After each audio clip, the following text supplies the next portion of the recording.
vous saluons, fidèles téléspectateurs, pour ces nouveaux numéros. Nous recevons un grand parmi les grands. Il s'appelle M. Emmanuel Boula, un architecte. Il est aussi, au même moment, ordonnateur de l'Agence congolaise du développement et de l'aménagement, ACDA en sigle.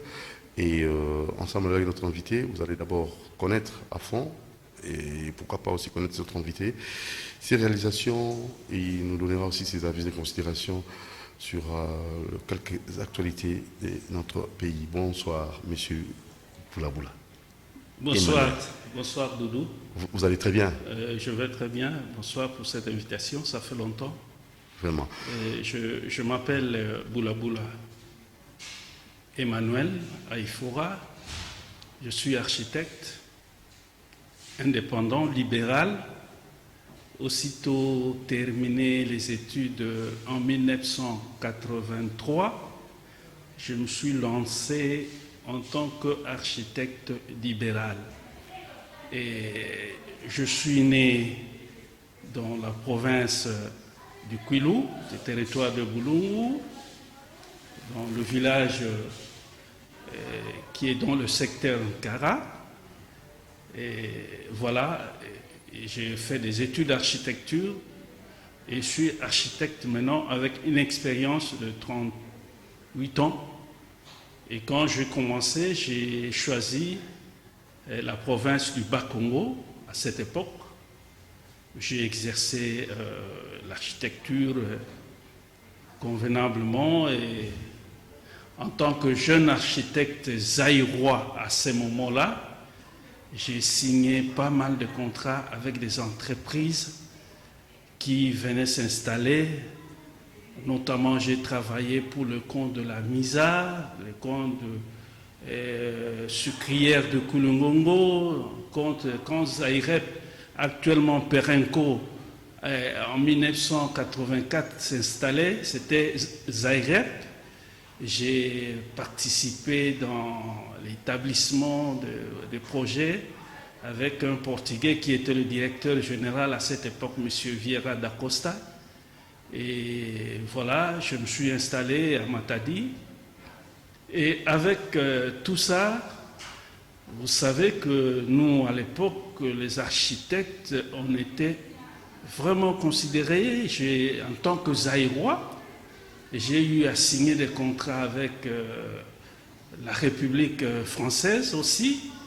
Et voilà, et comme action sociale, à Matadi, j'étais parmi les premiers promoteurs d'écoles privées en 1990, alors je n'avais que 34 ans.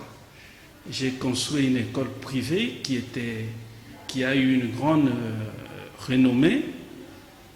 Malheureusement, avec la politique de régionalisation des cadres en 1996, il y a eu une campagne qui a fait que j'étais obligé de fermer l'école. C'est en tant que, comme j'étais de Bandundu, et on a fait vraiment une campagne contre les non-originaires qui avaient des écoles à ce moment-là. Et nous avons subi cette campagne. Et j'ai dû fermer. Et les élèves que je formais à cette époque-là, aujourd'hui sont des médecins, des avocats, des magistrats, et voilà. Et j'ai eu à participer au social. Vous comprenez que parfois, les gens ne comprennent pas de bonnes actions. Et je n'ai pas baissé les bras. J'ai continué jusqu'à faire des actions. En 2006, j'ai été élu président de la société civile de la ville de Matadi et j'ai fait des actions. Et après, j'étais le point focal lorsque la guerre termine en Angola, j'étais le point focal. J'ai eu un contrat de consultance avec le parti au pouvoir. Et jusqu'en 2010, je suis rentré pour m'occuper en fait de moi-même et de mon pays pour faire des actions. Aujourd'hui, en 2005, nous avons créé une association dans le cadre de la cohésion nationale et du développement.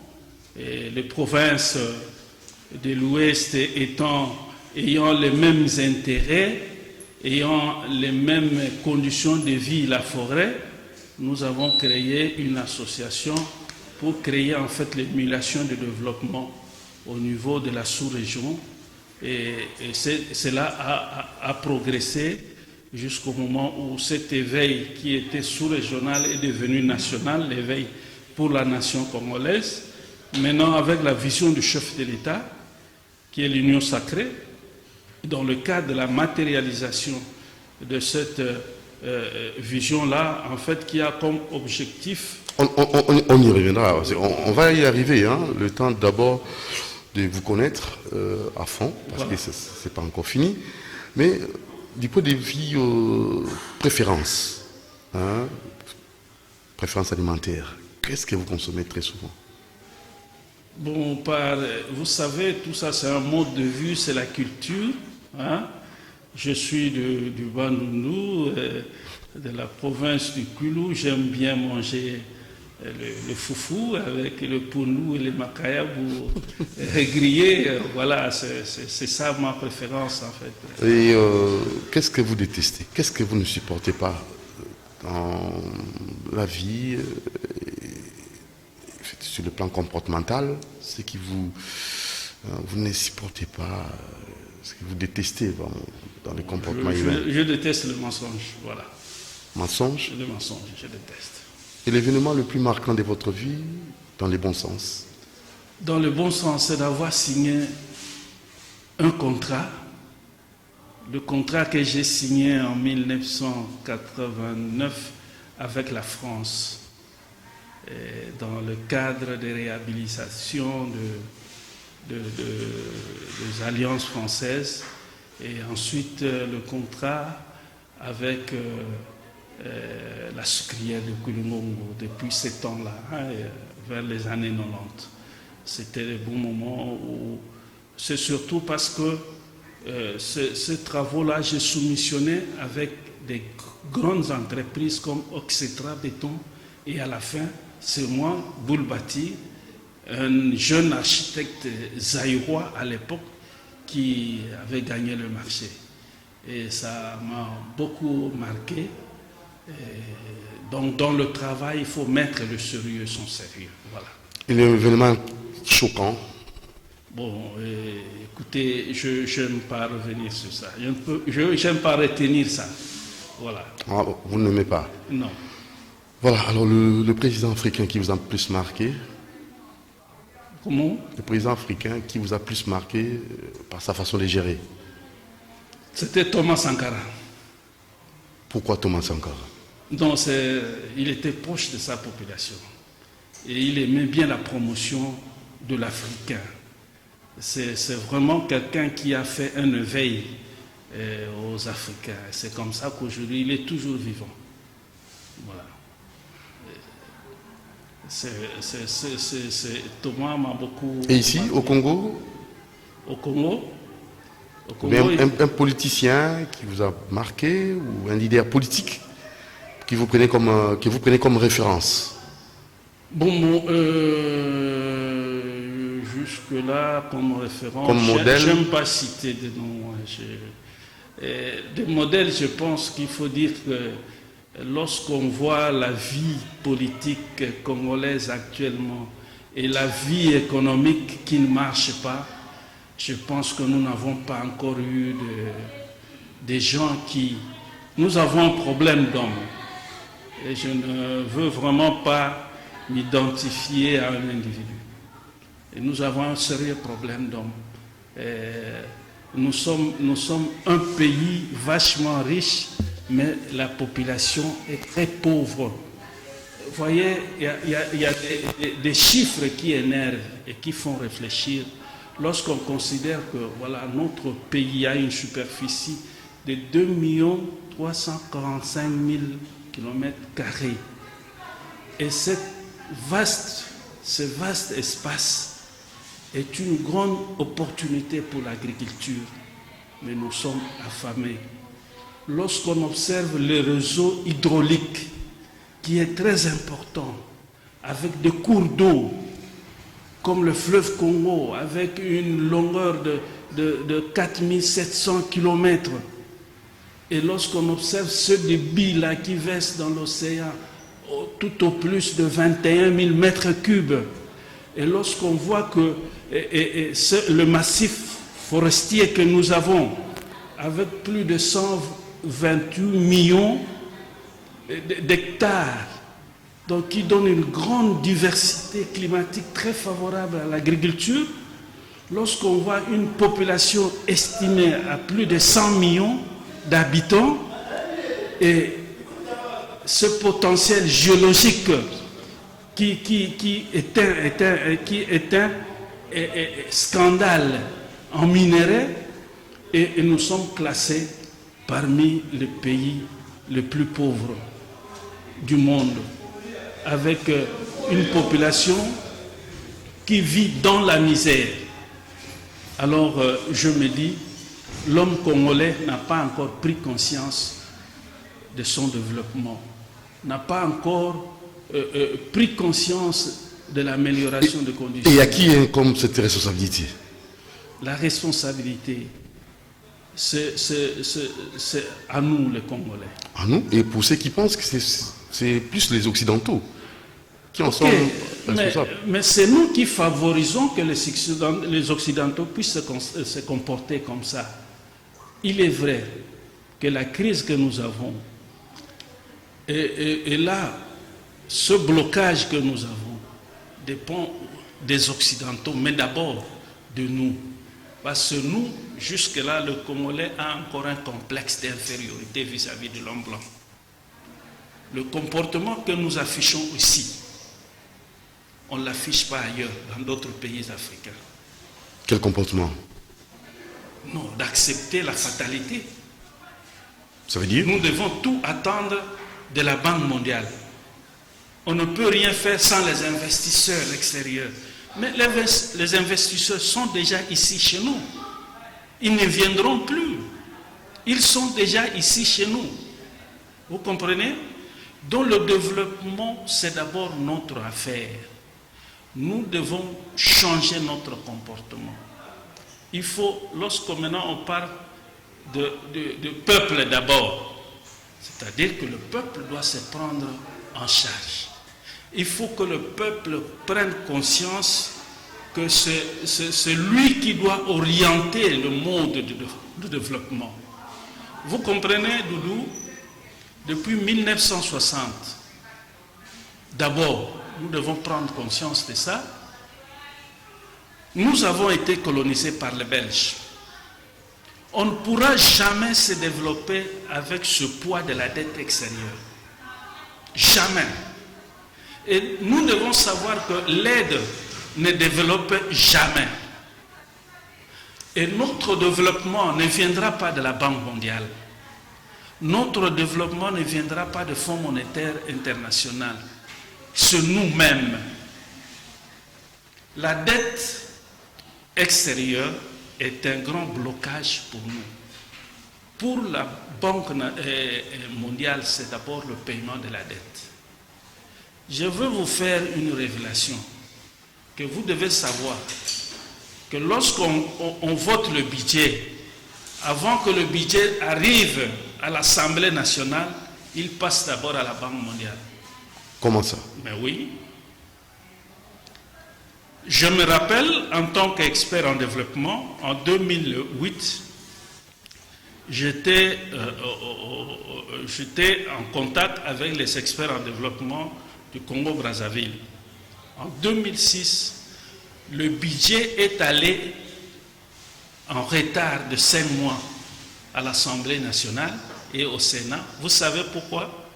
Parce que le président de la République, Denis Sassou Nguesso, avait augmenté l'enveloppe financière pour le social. Donc la Banque mondiale a estimé que c'était colossal et ça fait une discussion. Le budget est allé au Sénat et à l'Assemblée nationale avec un retard de 5 mois. Et c'est ce qui se passe comme ça, c'est dans tous les pays presque africains. Alors, les Occidentaux veulent quoi au juste? Mais nous avons eu un semblant d'indépendance politique. Mais sur le plan économique, nous sommes encore dominés. Nous sommes encore sous la colonisation. Vous comprenez? Donc c'est du néocolonialisme à part entière. Bien sûr. Je veux vous parler de l'histoire de la dette. La dette odieuse, honteuse que nous avons.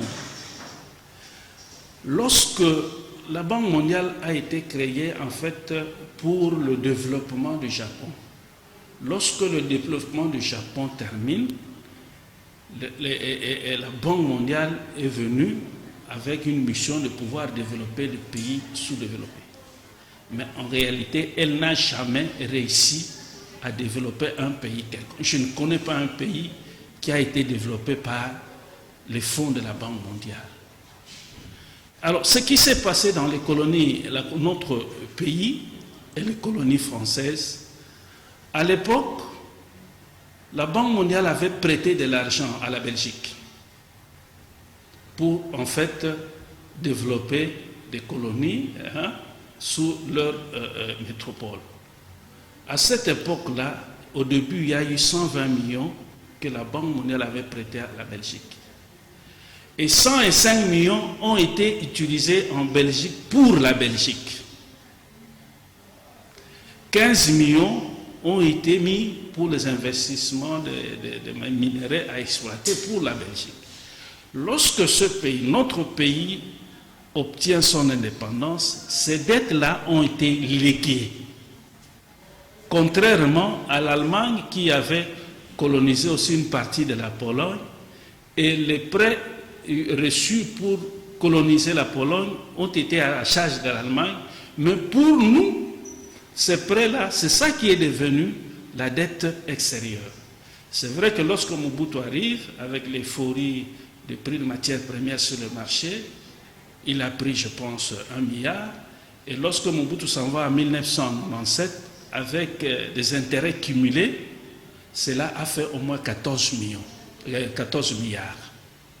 C'est cette dette-là. Pour la Banque mondiale, il faut d'abord la dette. Il faut d'abord le paiement de la dette.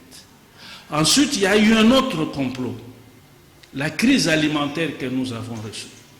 À la sortie de 1960, lorsque Mobutu parlait de l'objectif 80, nous avions une industrie alimentaire qui en fait était détruite pour que nous soyons dépendantes des grandes firmes agroalimentaires européennes. Donc, en termes clairs, et nous avons perdu notre souveraineté. La Banque mondiale n'a vraiment pas servi l'Afrique. Non. Nous devons avoir ce courage-là. Et elle n'a même pas cette intention-là de servir l'Afrique. Non. Les Africains. La Banque mondiale, le FMI, la Banque mondiale, c'est la vache à lait des pays industrialisés. Vous pouvez comprendre. Et maintenant, les Africains doivent faire quoi? Mais face à cette quel que réalité. soit le prix, nous devons sortir du joug des institutions de Bretton Woods. Quel que soit le prix, nous devons sortir. Les produits agricoles congolais ne sortent pas, ne sont pas acceptés à l'exportation. C'est depuis 1982, à la conférence de Lomé 2, où certains pays ont estimé que la République démocratique du Congo, avec les minéraux et tout ça, ne pouvait plus importer les produits agricoles, il fallait... C'est comme ça que toutes les plantations ont été abandonnées. Vous comprenez que la République démocratique du Congo était le premier producteur de la banane.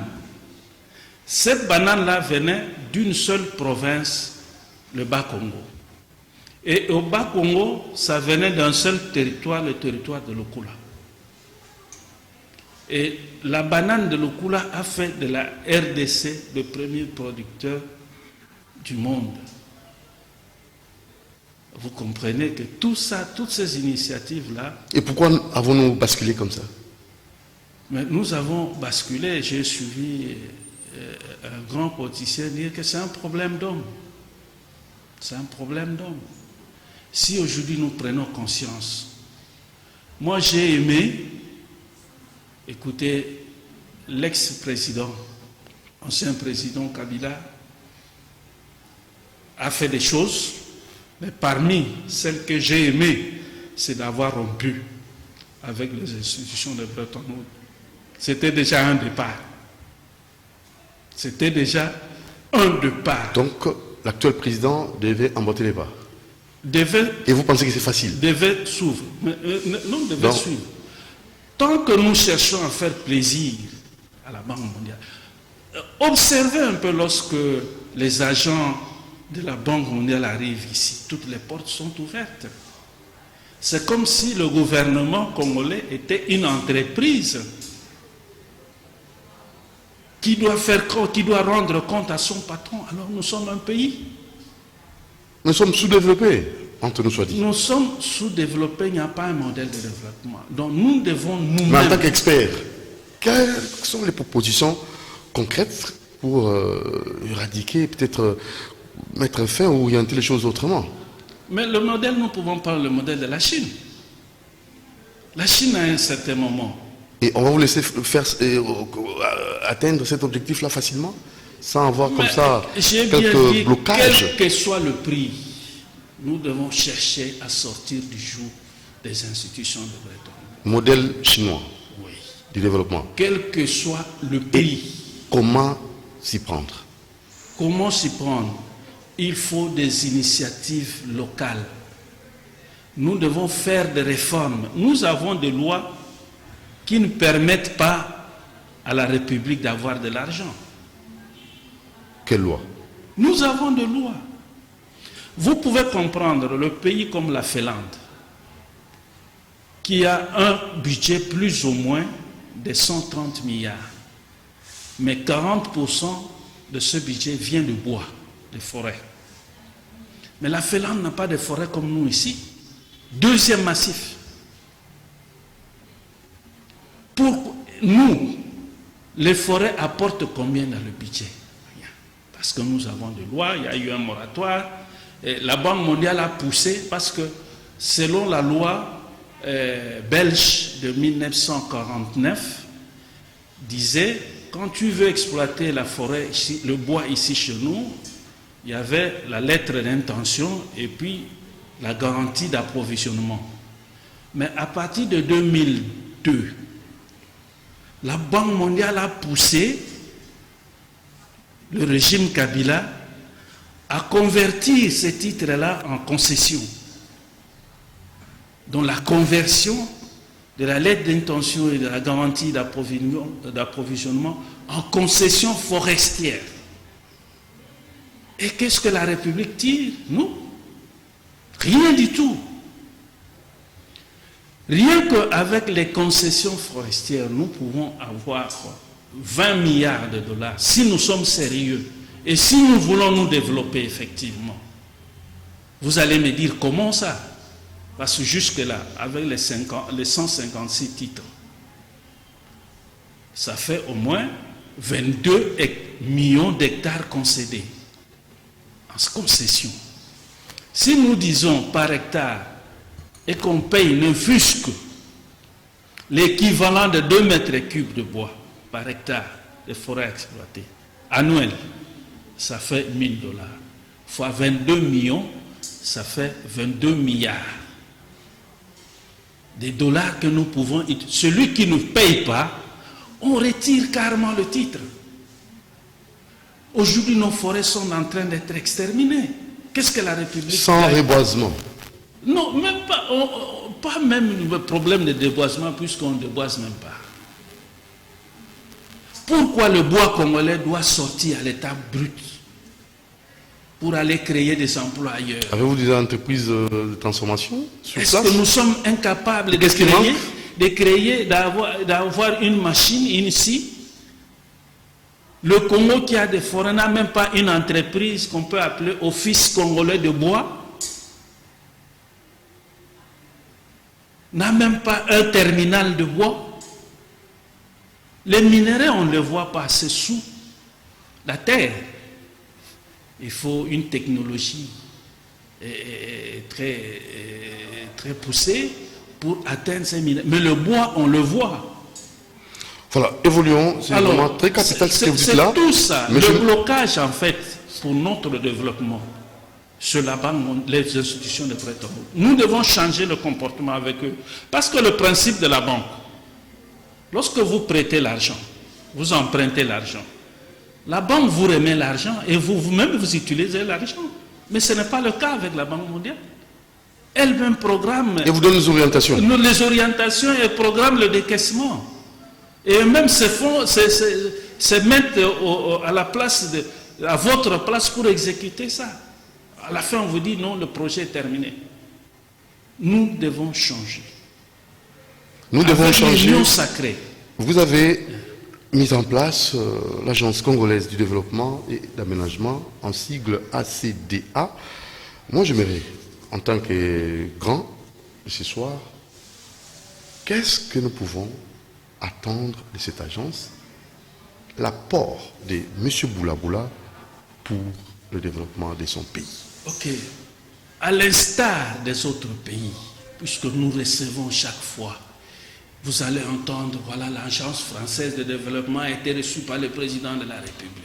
L'agence japonaise a été reçue. Mais on ne s'est jamais demandé, est-ce que nous-mêmes, nous avons une agence de développement qui peut être un dispositif pour l'aide publique, de l'aide publique au développement congolais. Et qu'est-ce qui vous a motivé pour mettre en place cette agence? C'est comme ça que moi j'ai créé, avec cette vision du président de la République, de l'union sacrée, c'est-à-dire unissons-nous pour construire notre pays, pour faire de notre pays un nouveau pays. Mais nous devons réfléchir, il nous faut de nouvelles structures pour en fait arriver à ce développement. Et lorsqu'on ajoute à cela le peuple d'abord, cela ne signifie pas que le peuple doit attendre du chef, mais le peuple doit venir avec des initiatives. Il doit s'impliquer. Il doit s'impliquer, 100%. doit proposer, doit faire des notes d'explication, des notes techniques au chef, doit orienter son développement.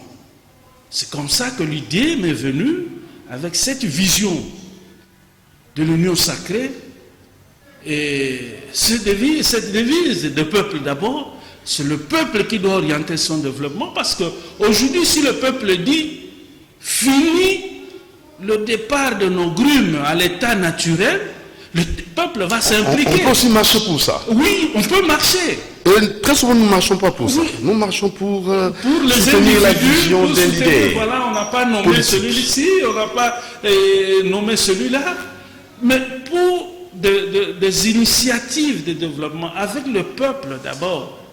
Donc ce sont en fait des initiatives de développement à la base, dont le peuple doit être associé à la conception de projets, à l'exécution, au suivi, même à l'évaluation.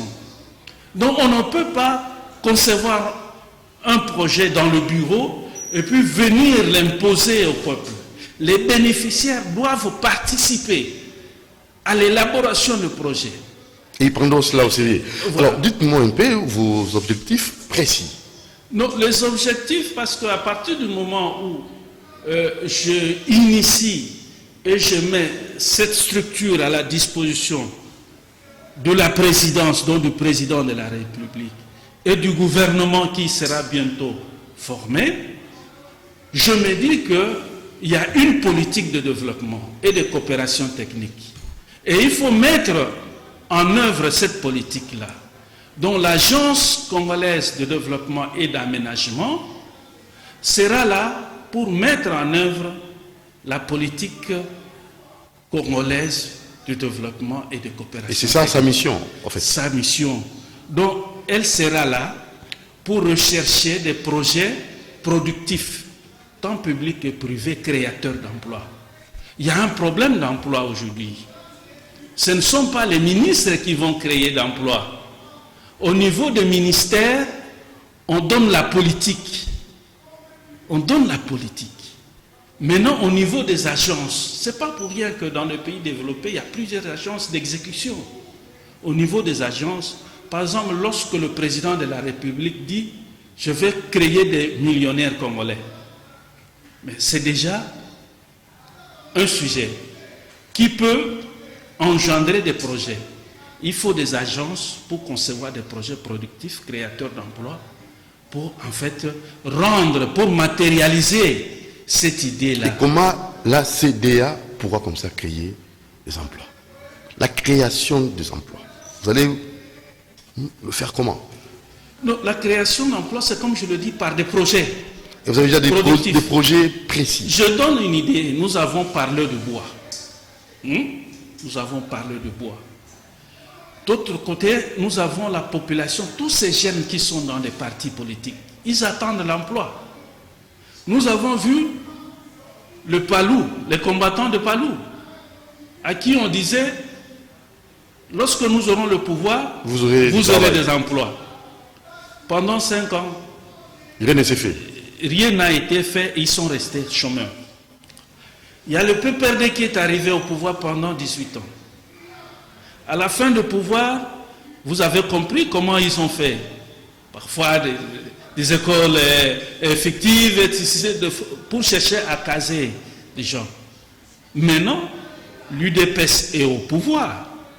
Il y a tant de combattants qui ont lutté pendant 39 ans. Il faut créer des emplois. C'est comme ça que l'Agence congolaise de développement et d'aménagement vient, c'est notre contribution au chef de l'État pour pouvoir identifier des projets locaux, les initiatives locales de développement, chercher des projets productifs et créateurs d'emplois. Je disais, dans le domaine de bois, nous pouvons, le premier projet que nous suggérons au président de la République, c'est de pouvoir créer un terminal de bois à Kwamuntu sur le fleuve. Parce que c'est là où tout le bois arrive. Nous demandons à ce que une ville économique avec cette opportunité de la transformation de bois soit construite à Kwamuntu, qui est en fait l'entonnoir, le coin de rencontre de le boulevard fluvial. Si nous mettons une industrie locale de transformation de bois là-bas, nous obtenons de l'Assemblée nationale une loi qui interdit l'exportation de grumes et que tout devra se transformer là-bas. On ne pourra apporter que le bois scié. Et c'est d'ailleurs ce que nous pouvons apporter sur le marché commun de la libre-échange. Vous comprenez? Le bois. Sur le marché. Vous comprenez? À ce moment-là, nous avons déjà des investisseurs chez nous. Les 156 titres, nous obligeons à toutes ces sociétés-là de pouvoir faire des usines de transformation à Kwamuntu. Les opportunités sont là. La ligne électrique qui va vers Bandundu, il y a un point de suture là, au niveau de Machambio, pour amener le courant jusqu'à Kwamuntu. À ce moment, on aura créé des emplois permanents. Et le Chenal ici, deviendra un lieu touristique où chaque fois, nous allons créer un projet anti-citadin qui va créer l'exode urbain. Nous ne pouvons pas aujourd'hui concentrer tous les projets à Kinshasa. La construction d'une nouvelle cité, oui. Cité Kitoko, en tant qu'architecte, vous avez un avis à émettre là-dessus? Non. Moi, tout ce qui est créé à Kinshasa comme industrie, comme cité, je suis contre ça. Pourquoi? Parce que ça favorise, ça accélère l'exode rural. Nous devons chercher des projets qui créent l'exode urbain. Je l'ai vécu en Angola avec le président Eduardo Santos. Les emplois se sont créés en province, là où il y a des opportunités économiques. Parce qu'on ne peut pas créer des logements sans emploi. On crée des quartiers résidentiels là où il y a des opportunités économiques. Vous comprenez? comme je parle de Kwamuntu là, il y a des opportunités économiques. Lorsque les investisseurs qui sont déjà là, ceux qui exploitent le bois, chaque société devra avoir une usine là-bas pour enlever les déchets avant d'exporter. Qu'est-ce qui aura comme conséquence? Les écoles seront construites, il y aura des dispensaires, des marchés, et enfin ils vont construire des logements pour leurs travailleurs. Et les commerçants vont suivre. Vous allez voir que nous allons en fait enlever une partie de la population de Kinshasa et de l'intérieur pour aller dans cette nouvelle structure-là. Donc ce sont des projets comme ça, productifs, créateurs d'emplois, qu'aujourd'hui le président de la République doit mettre sur pied. L'extension, une ville, disons de nouveaux quartiers jusqu'à Maluku, des industries. Là, ça ne concerne pas la population. Je sais qu'il y a un projet dans ce sens-là, dans le cadre de la corniche de Kinshasa, sur une superficie de 187 hectares, pour créer un écran. Vous comprenez? Mais le projet actuellement, pour la visibilité, pour la matérialisation de l'union sacrée, pour le développement de notre pays, il faut créer à l'intérieur de nouvelles villes. Il faut créer de nouveaux centres de pêche, de nouveaux ports de pêche, créer de nouvelles industries agroalimentaires pour la transformation au niveau du milieu rural. Donc, M. Moutouri, nous avons cette opportunité-là. Et nous avons tous les atouts possibles. Et nous pensons que le président de la République, Félix Antoine Tshisekedi, a la volonté politique. Mais de l'autre côté, malgré sa volonté, nous devons nous libérer du joug de la Banque mondiale. Très bien, ça c'est très capital selon votre façon de voir les choses. L'implication de l'Agence congolaise du développement et d'aménagement en ce qui concerne la réforme électorale, parce que nous allons finir avec ces points-là, parce que vous êtes expert en la matière. Qu'en dites-vous? Qu'en pensez-vous? Comment ça pourra, comme ça, se concrétiser? Oui, cette question me vient parce que lorsqu'on parle du développement, c'est un tout globalisant. Hein? Il y a le développement politique, le développement économique et le développement social. Le développement politique, c'est pour avoir des institutions légitimes, non contestées, et il faut organiser des élections apaisées, crédibles et transparentes. Comme la CENCO qui essaie comme ça de faire des rappels à la présidence pour la CENCO respecter les timings 2023 ou rien. C'est tout à fait normal. Et nous avons, le président de la République a réagi en disant qu'il va organiser les élections dans le délai constitutionnel. Mais il faut que cette fois-ci, ce soit des élections crédibles. Crédibles pourquoi?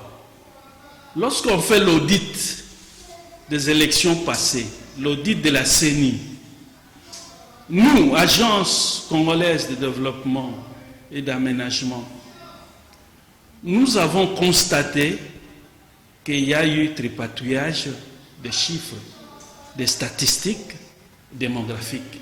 Nous l'avons maintes fois dénoncé. Alors, vos propositions concrètes, parce qu'il nous reste 2 minutes. Les propositions concrètes, nous pensons qu'il faudra d'abord, je me dis, recensement ou pas, il y a lieu d'organiser des bonnes élections. Comment?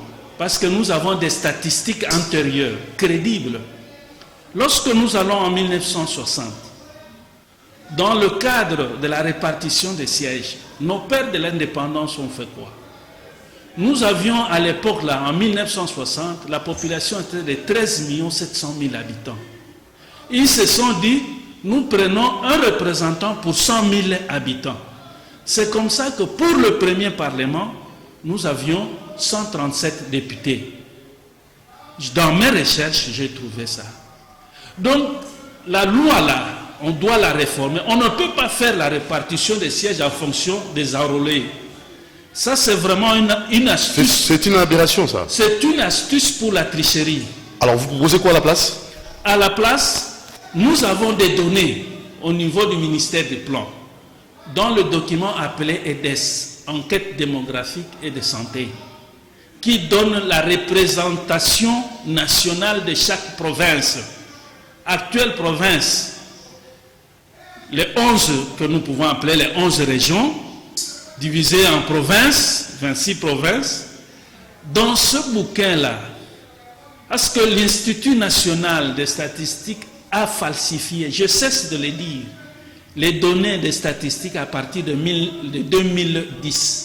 Comment ça? Dans l'annuaire de 2014. Vous avez des preuves? Vous avez... Oui. Les preuves, ce sont les documents qui sont au ministère.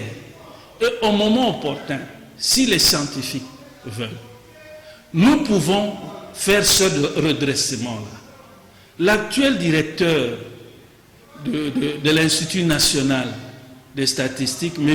Roger Choulou-Rounika, qui fut, avant d'arriver à l'INES, le ministre de l'Intérieur. Vous comprenez? Les statistiques démographiques ont été, il y a eu des erreurs, parlons des erreurs. Donc nous devons corriger ces erreurs-là. Et la CNI a pris ces statistiques démographiques erronées pour asseoir la répartition des sièges et l'enrôlement.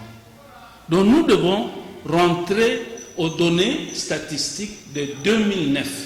Parce que les statistiques, l'annuaire qu'on a sorti de 2014 commence à partir de 2010, où les statistiques ont été, disons, erronées et falsifiées. Pour quel mobile?